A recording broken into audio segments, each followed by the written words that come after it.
Alright, so hello everyone, I hope you guys are doing absolutely amazing. और CBT बहुत ज़्यादा पास हो चुका है यार, है ना?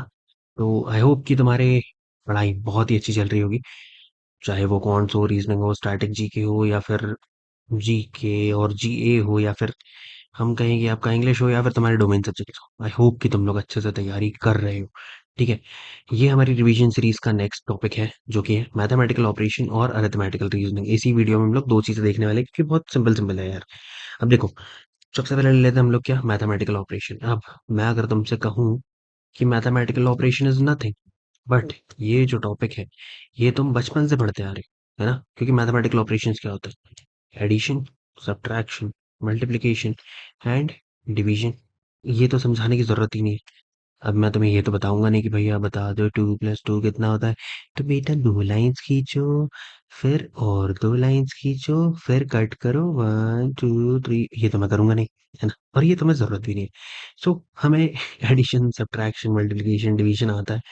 प्लस एक और रूल मैथमेटिकल ऑपरेशन में याद कर सकते हो, जो कि होता है ऑड मास का। अगेन, गंदी हैंड राइटिंग के लिए माफी चाहता हूँ। ठीक है, अब देखो, बहुत सीधी सिंपल सी चीज़ है। अब वो तुमसे मैथमेटिकल ऑपरेशन है तो सीधा-सीधा तो पूछेगा नहीं। वो तुम्हें क्या बोलता है कि मान लो भाई मैथमेटिकल ऑपरेशन है, वो क्वेश्चन में देगा कि प्लस जो है दैट स्टैंड्स फॉर डिवीजन।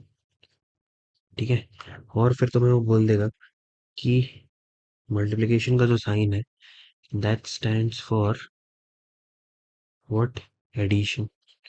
ठीक है, ऐसे ही फिर वो तुम्हें बोल देगा कि जो माइनस का साइन होता है that actually stands for multiplication, है ना? और अगला क्या साइन है? डिवाइड का जो साइन है दैट स्टैंड्स फॉर सब्ट्रैक्शन। ठीक है, यानी कि हर साइन का मीनिंग को उल्टा पुल्टा कर दिया है, और वही तुम्हें फिर क्वेश्चन पूछ लेगा। अब तुम्हें बता देगा, तीन चार ऑप्शन दे दिए। मान लो 36 × 6 + 7 / 2 -6 इज इक्वल्स टू 20। अगला दे दिया कि 36 + 6 -3 × 5 /3 इज इक्वल्स टू 24। ठीक है, ऐसे तुम्हें चार ऑप्शंस देगा, तुम्हें उसमें से जो सही है वो निकालना। चलो ले लेते हैं कि सॉल्व कैसे करना है, मैं तुम्हें वो बता देता हूँ। मल्टीप्लिकेशन के साइन का मतलब क्या है? एडिशन है। तो होगा क्या, ये 36 + 6 हो जाएगा। प्लस के साइन का क्या मतलब है? डिवीजन है। तो क्या हो जाएगा? Divided by 7। डिवाइड का क्या मतलब है?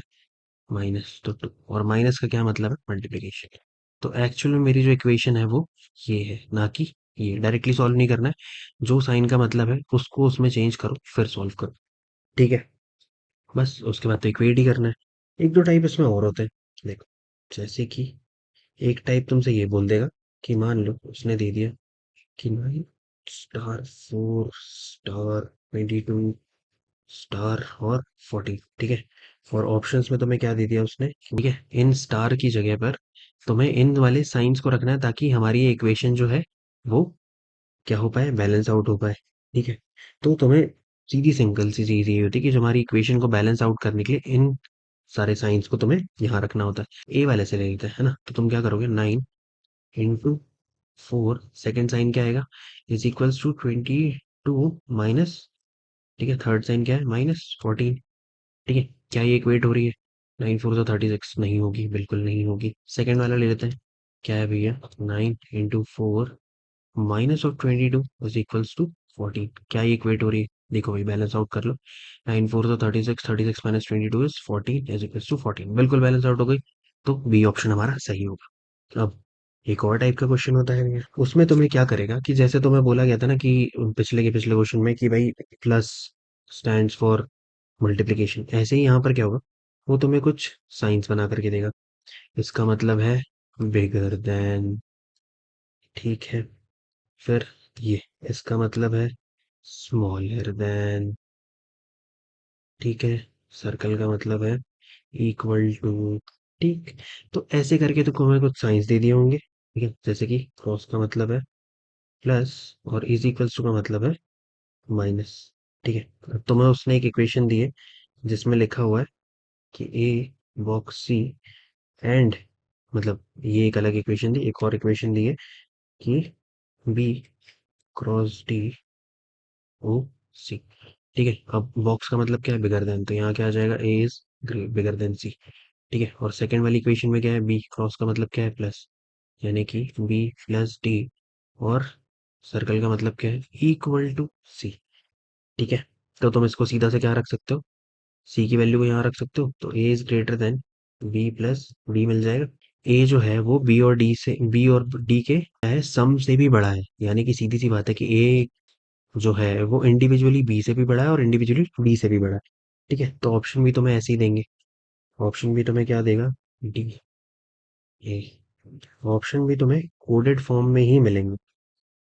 ठीक है, थर्ड ऑप्शन हो सकता है, और फोर्थ ऑप्शन होगा डी। ठीक, चारों को क्या करो, वापस से डिकोड कर लो।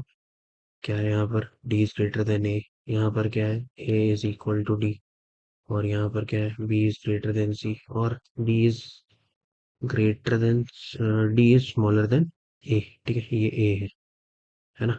तो देखो सीधा सा दिख रहा है, D is greater than A गलत है, A is equal to D भी गलत है, B is greater than C define नहीं कर सकते, D is less than A ये वाला सही है, तो डी ऑप्शन सही है। ठीक है, इसी टाइप के क्वेश्चन आते हैं। हर बार क्या किया जाता है, साइंस को कुछ कोड दे दिया जाता है, या फिर जो ऑलरेडी जो हमारे इतने सालों से यूज कर रहे हुए साइंस होते हैं उनको हटा करके कुछ अलग चीजें यूज कर ली जाती।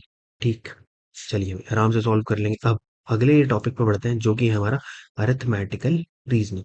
अब अरिथमेटिकल रीजनिंग का बहुत सिंपल सा मतलब होता है भाई, कि जो तुम्हारी बेसिक अरिथमेटिक प्रॉब्लम्स होती है, ठीक है, बहुत ही बेसिक बेसिक जो अरिथमेटिक प्रॉब्लम्स होती है, उनको सॉल्व करने की तुम्हारी एबिलिटी को ये क्या बोलते हैं हम लोग, अरिथमेटिकल रीजनिंग बोलते हैं। ठीक है, चीज क्लियर है। इन अरिथमेटिक प्रॉब्लम्स को सॉल्व करने की एबिलिटी जो होती है उसे ही कहा जाता है अरिथमेटिकल रीजनिंग। ठीक है, बहुत ही सिंपल सी चीज होती है। अब देखो, अरिथमेटिकल प्रॉब्लम्स में आता क्या है भाई, बहुत सिंपल सिंपल चीजें आती है, जैसे एडिशन, सब्ट्रैक्शन, मल्टीप्लिकेशन, डिवीजन। ठीक है, और बेसिक सा रेशियो, प्रोपोर्शन और परसेंटेज, जो हम लोगों ने सब कुछ ऑलरेडी कवर कर रखा है। ठीक है, अब जैसे तुम्हें कोई बोल दे कि भाई मान लो तुम्हारे पास तीन लोग हैं, अमर, अकबर, एंथोनी। ठीक है, तीनों है। ठीक है, तीनों की एज का टोटल जो है वो है 80 साल। ठीक है, मुझे बताओ कि 3 साल पहले इनकी एजेस का सम कितना होता। अभी प्रेजेंट में इन तीनों की एजेस का सम है 80 ईयर्स। 3 साल पहले इन तीनों की एजेस का सम कितना होता। भाई 3 साल पहले अमर का भी -3 होता, अकबर भी 3 साल छोटा होता, एंथनी भी 3 साल छोटा होता। सीधी सी बात है, -3 -3 -3, तो 80 माइनस का 9 करना पड़ता, यानी कि 71 आता, है ना, 71 आता। ऑब्वियस सी चीज है, तो यही जो बेसिक लॉजिक लगाना है, कि 3 साल पहले सिर्फ डायरेक्टली 80 - 3 नहीं करेंगे, क्या करेंगे, तीनों की इंडिविजुअली एज को माइनस करके फिर माइनस। तो ये जो बेसिक लॉजिक होता है, इसी को हम कहते हैं अरिथमेटिकल रीजनिंग। ठीक है, अब इसमें मैं तुम्हें ये नहीं बता सकता कि भाई कोई एक पर्टिकुलर कंसेप्ट होता है, वो सीधा सा कंसेप्ट ये होता है कि तुम क्या लगाओ, बेसिक कॉमन सेंस लगाओ। थोड़ा शांति से दिमाग में यही सोचो कि यार ये अरिथमेटिक प्रॉब्लम को एक बेसिक लॉजिक क्या लगेगा, बस that's it and nothing else. ठीक है, बहुत बेसिक चीज होती है, अगर तुम लॉजिक सही से लगा रहे हो, या फिर मैं कहूँ कि शांत दिमाग से ये सोच रहे हो कि यार क्या चीज सही हो सकती है, बस you are up for it. ठीक है, चलिए, तो वो दोनों ही चैप्टर्स खत्म होते हैं। कोई बहुत बड़ी चीजें थी नहीं इनमें। ठीक है, बहुत सिंपल सिंपल सी चीजें, एडिशन, सब्ट्रैक्शन, ये वो सब हम लोग कर चुके हैं, तो घबराना नहीं है। क्वेश्चंस आते हैं बहुत सिंपल आते हैं, तो हम लोग इजीली सॉल्व कर लो। ठीक, चलिए, तो मिलते हैं नेक्स्ट वीडियो में, तब तक के लिए जय हिंद।